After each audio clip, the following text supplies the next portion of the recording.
Welcome to రేషునకి official. అందరికైతే కనుమ శుభాకాంక్షలు. ఈరోజు మా ఇంట్లో కూడా స్పెషల్ వచ్చి తలకాయ మాసం.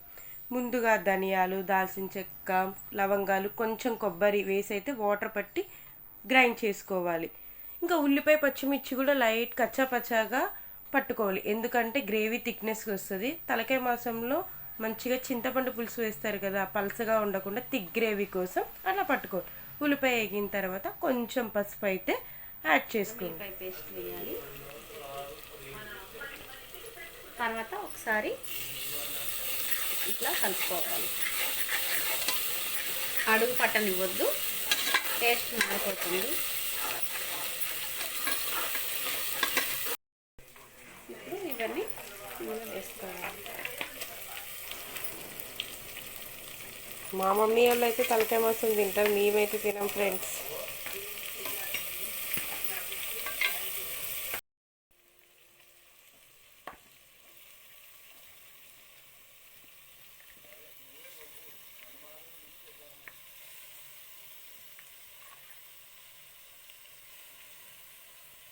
ఇదిగోండి బ్రెయిన్. ఎవరికి ఇష్టం? మాకైతే ఇష్టం లేదు. ఇది మాత్రం దీంతో పాటు వేయకూడదు, ఇది సపరేట్గా వేయాలి. ఒకసారి ఇట్లా కలుపుకోవాలి. కలుపుకున్న తర్వాత ఉప్పు వేసుకోవాలి.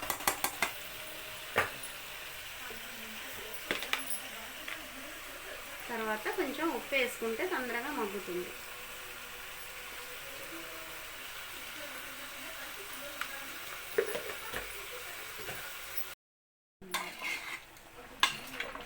ఇట్లా వాటర్ అంతా దగ్గరికి మగ్గిపోవాలి. అప్పటి వరకు కొంచెం మగ్గనివ్వాలి. ఇంకా 2-2.5 స్పూన్లు కారం వేయాలి. తలకాయ మాసం కాబట్టి కొంచెం కారం ఎక్కువగానే పడుతుందండి. కారం వేసిన తర్వాత కొంచెం సేపు మగ్గనివ్వాలి. ఇదంత చింతపండుని తీసుకొని అరగంట సేపు నానబెట్టుకొని ఆ రసాన్ని కూరలో వేసుకోవాలి.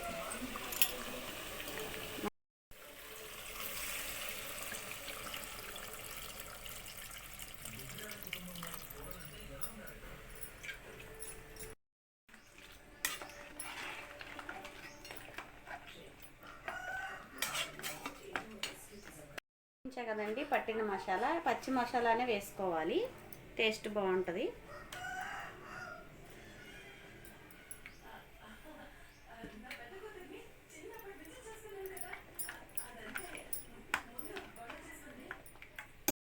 తీసుకున్న ఈ బ్రెయిన్ ఉంది కదా, ఇది ఒక సైడ్కి ఇట్లా వేసుకోవాలి. ఒక విజిల్కి పెట్టి 4-5 విజిల్ వచ్చేంత వరకు మనం విజిల్ పెట్టుకోవాలి.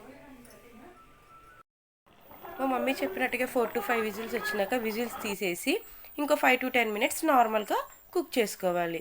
ఇంకా దించే ముందు కొత్తిమీర అయితే వేసేసుకుంటే తలకాయ మాసం కూర రెడీ. ఇంకా మా నాన్నమ్మ టేస్ట్ చూసి అయితే చెప్పేస్తుంది బాగుందని.